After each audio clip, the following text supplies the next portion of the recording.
Bupati Pati Sudewo absen di sidang paripurna DPRD Pati hari ini. Rabu siang seharusnya digelar rapat paripurna untuk membahas rancangan pembangunan jangka menengah daerah Pati. Sidang paripurna tidak dihadiri oleh Bupati Pati Sudewo, namun Bupati tampak tidak hadir. Absennya Bupati menurut PLT Sekda Pati dikarenakan adanya sidang ataupun sedang menghadiri acara asosiasi pemerintah kabupaten seluruh Indonesia.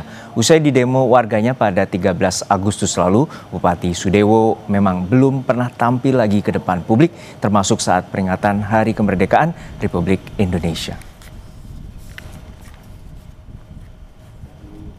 Pak, ketidakhadiran Pak Bupati kenapa ini Pak? Pak Bupati nggak hadir kenapa? Ada kegiatan, beliau itu kan wakil ketua APKASI, ya. Asosiasi Pemerintah Kabupaten Kota Seluruh Indonesia. Berarti nggak ada di Pati ya Pak ya? Nggak, hari ini. Pak, tentang pansus ada petunjuk Pak?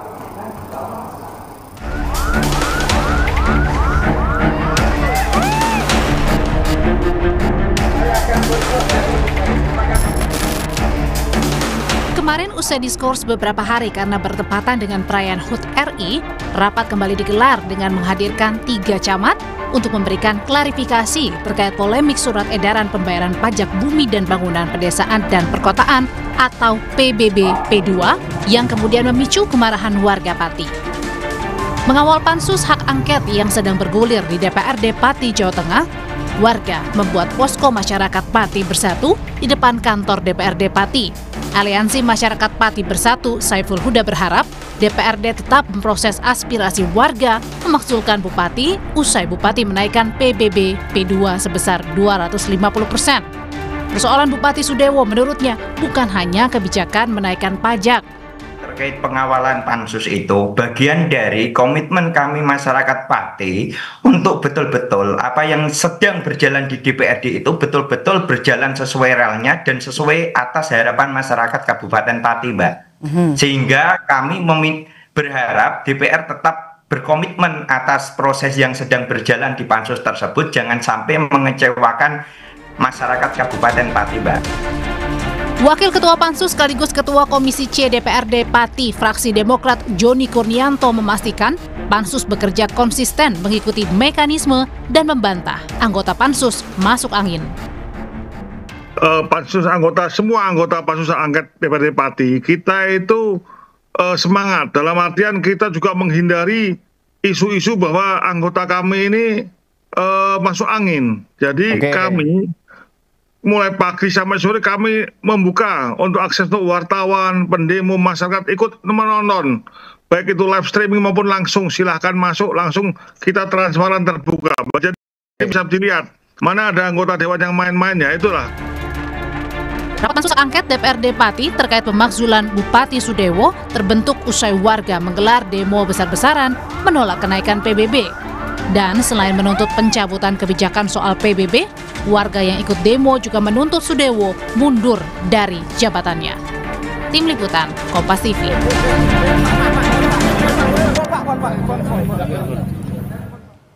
Lalu seberapa besar peluang pemakzulan Bupati Pati Sudewo dalam pansus DPRD dan seberapa besar fraksi partai pendukung Bupati Sudewo di pansus untuk menyetujui tuntutan pemakzulan? Kita tanyakan langsung pada dosen hukum tata negara Universitas Andalas Ferry Amsari dan juga Ketua Pansus Hak Angket DPRD Pati Bapak Teguh Bandang Walio. Selamat petang Bapak-bapak, semoga dalam kondisi sehat selalu. Saya ke Pak Teguh terlebih dahulu. Pak Teguh, untuk saat ini proses di hari ini tentu ditunda karena adanya sidang paripurna yang juga tidak dihadiri oleh Bupati Sudewo. Lalu seperti apa rangkaian dan mekanisme yang akan dilanjutkan esok hari? Apakah Bupati Sudewo akan dipanggil? Rapat paripurna betul tadi pagi belum hadir tanpa di kantor DPRD Pak Bupati sehingga diwakilkan. Terkait dengan pansus hari ini kami memang belum ada jadwal, besok kami akan ada jadwal berikutnya mengklarifikasi terkait dengan pernyataan-pernyataan Pak Bupati yang ada di sosial media. Sekaligus kami memanggil beberapa kepala desa karena Pak Bupati menyampaikan di media bahwa itu usulan dari salah satu perwakilan dari kepala desa. Dan untuk saat ini seperti apa petanya, bahwa apakah mayoritas dari fraksi dan juga terutama dari tim pansus ini masih menolak dan juga akan melanjutkan proses? Sampai detik ini 7 fraksi yang ada di DPRD Pati dan kebetulan ada 15 anggota pansus masih jalan dengan baik. Masyarakat juga masih menilai dan masih melihat kondisi kami. Kami berjalan dengan baik, tidak ada instruksi dari manapun. Kami sesuai dengan real dan kami para pansus ini, anggota DPR ini masih sesuai dengan amanah rakyat. Dari 12 tuntutan atau 12 poin, apa saja yang sudah terutama diusut terkait dengan pemeriksaan dan pembuktiannya di pansus? Baik, yang pertama kemarin terkait dengan Suwondo, Rumah Sakit Suwondo, terkait dengan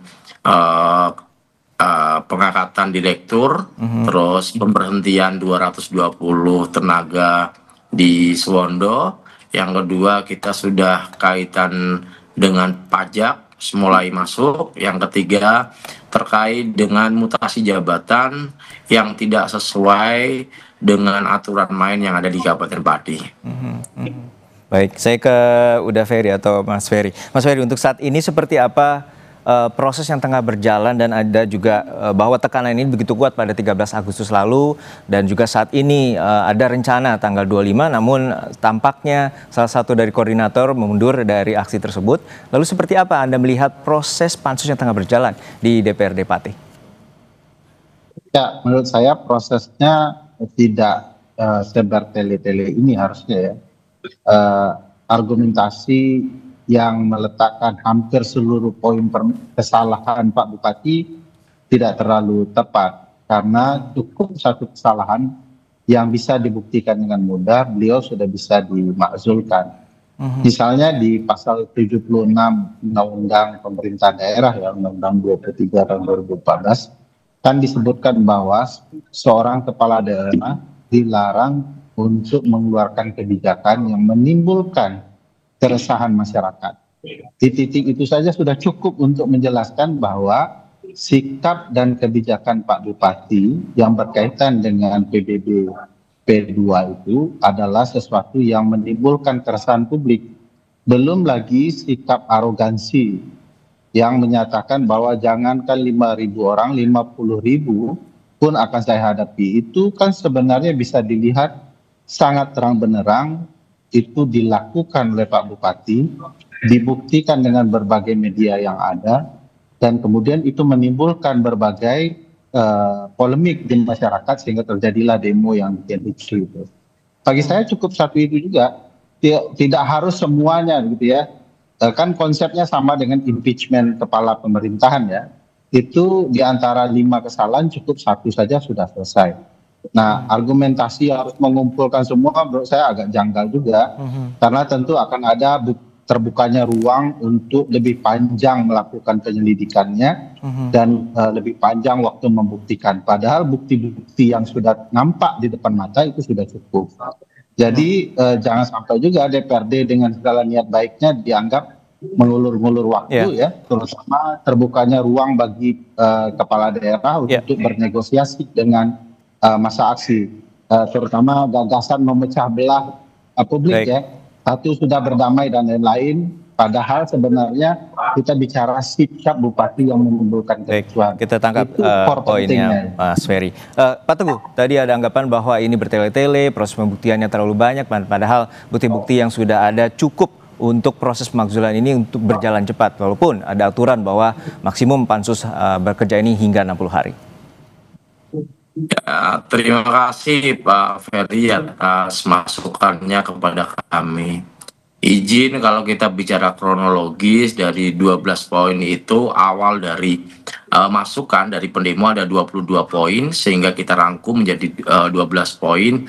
Poin inti-inti sudah kita pelajari dan kita sudah konsultasikan kepada beberapa pihak, tim dari bagian hukum, terus dari teman-teman pendemo, bagian beberapa orang yang kita mintai pendapat terkait dengan hal ini. Sekali lagi, kami di posisi yang tidak mau main-main. Tahapan itu kita lalui bersama dengan bagus, supaya tidak ada celah kekeliruan, dan kami akan menguatkan. Jadi kami khawatir kalau hanya 1-2 ini nanti kita kirim ke MA masih kurang kuat, sehingga kami punya keyakinan dari 12 itu lebih kuat. Ibarat sapu aja, kalau satu nggak bisa buat nyapu, kalau banyak ini bisa buat nyapu semuanya. Begitu, Mas. Tapi salah satu poin pentingnya adalah ini berdampak luas dan juga masyarakat juga kecewa dengan adanya sikap arogansi dari Pak Bupati Sudewo. Lalu seperti apa sebenarnya untuk dari pansus ini juga akan memastikan memanggil Bupati Sudewo di pansus hak angket? Baik. Pansus hak angket ini kan terbuka ya, Mas. Kami tidak ada rapat tertutup, semua masyarakat bisa melihat, semua para media juga boleh masuk, tidak ada yang kami ditutupi.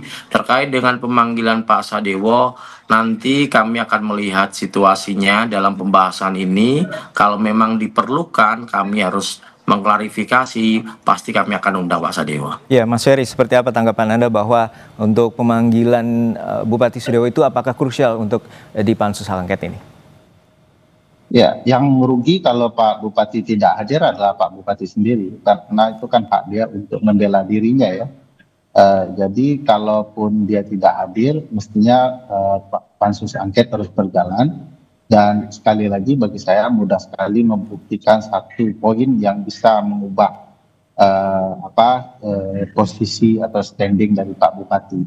Jadi kenapa harus merangkum seluruh ruang pandangan masyarakat, sementara yang terang benderang itu sudah cukup untuk kemudian memberhentikan Pak Bupati. Saya tidak ada tendensi ingin harus berhenti ya, tetapi kan ini peristiwa faktanya terpampang di mata kita semua. Saya tidak terbayang kalau ada sikap bupati yang ditolerir yang kearogansiannya dengan menyatakan ayo demo saya dan segala macam. Baik. Kalau Pak Teguh ingat juga sikap Pak Bupati setelah munculnya hak angket adalah menyatakan saya ini tidak bisa dimundurkan karena saya dipilih rakyat.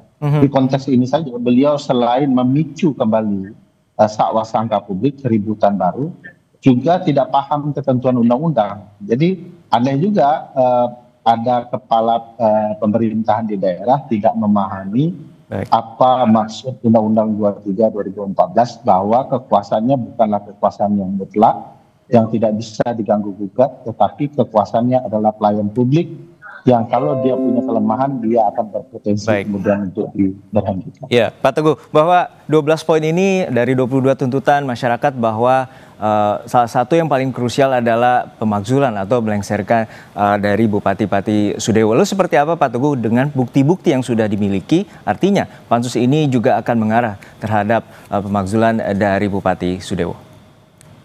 Baik, dari beberapa bukti yang telah kami kumpulkan, pansus ini kan punya tugas untuk mendalami, mencari bukti-bukti, mendalami apa yang menjadi krusial dari pernyataan Pak Bupati, terus kebijakannya. Salah satu yang paling mendasar juga bukti yang kuat adalah terkait dengan pengangkatan Direktur Suwondo. BKN itu sudah menyurati 3 kali, bahkan sudah diblokir.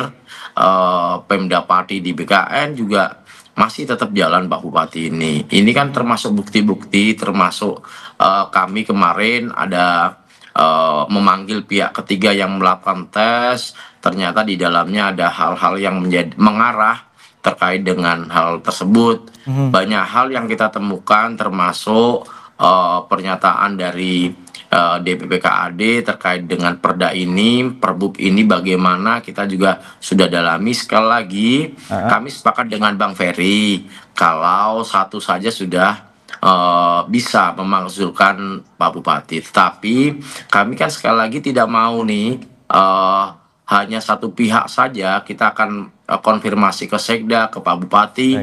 Kami kumpulkan datanya begitu. Artinya di termin awal ini sudah cukup bukti, artinya bisa lebih cepat proses ini?